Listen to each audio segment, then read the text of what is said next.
For years, this site was studied, photographed, and documented. Its walls were measured. Its artifacts were catalogued. Its history was considered understood. And then, during what was supposed to be a routine excavation, they found a chamber that was never meant to be there. Not hidden, not collapsed, but sealed. And what happened next was not an accident. It was a decision. The ruins were famous, studied for decades, appearing in textbooks, documentaries, and academic journals. Thousands of visitors had walked its corridors. Hundreds of researchers had mapped every visible structure. According to official records, nothing remained undiscovered. Every stone accounted for, every space measured. But history has a habit of lying by omission. The chamber was discovered during a stabilization project.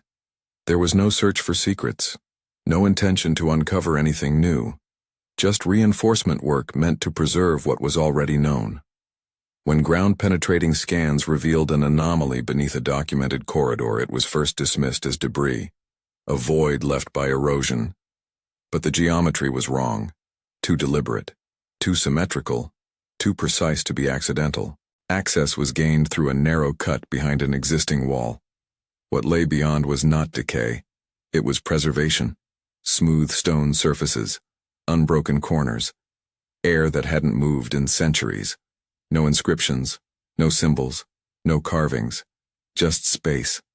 A room that felt finished, yet unused. Photographs were taken, measurements logged, material samples extracted. Every step followed established archaeological protocol. Yet the reports described something deeply unusual.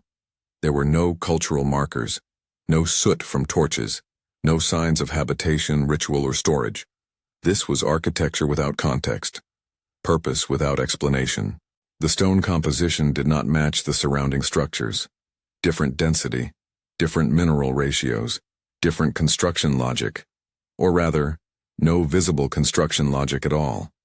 There were no tooling marks, no impact scars, as if the stone had been shaped without force. At this point, the documentation begins to change. Early reports are precise and confident. Language is technical and detailed. Then abruptly, the tone shifts. Descriptions become vague. Measurements stop appearing. Certain photographs are no longer referenced. And the final official entry reads only, "Chamber secured. No further analysis required." Within weeks, contractors arrived. Not archaeologists, not conservators. Construction crews. Concrete was poured, reinforced barriers installed. The chamber was sealed again.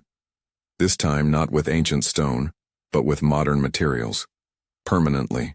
Several members of the original excavation team requested further access. All were denied. One report was quietly retracted. Another was amended without explanation. Eventually, the chamber disappeared from all internal references, as if it had never been found. Independent experts who later reviewed fragments of the data noticed inconsistencies, angles that served no structural purpose, spatial ratios not found in any known culture, proportions that didn't align with human ergonomics. The room wasn't built to be used, it was built to exist. Archaeology preserves. It does not erase. To deliberately bury a discovery is to admit it threatens something larger, a timeline, a theory, an assumption about who came before us.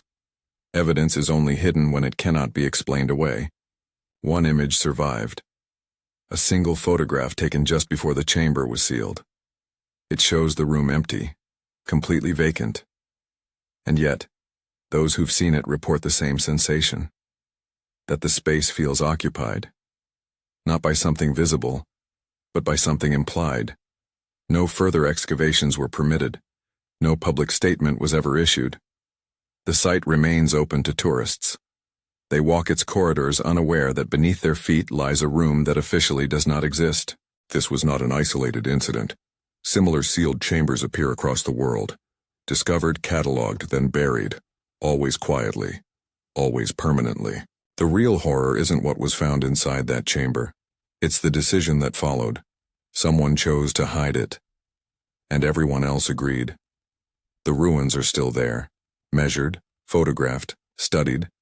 But the most important room was removed from history. Not destroyed. Buried. and whatever required that decision was never meant to be reached again.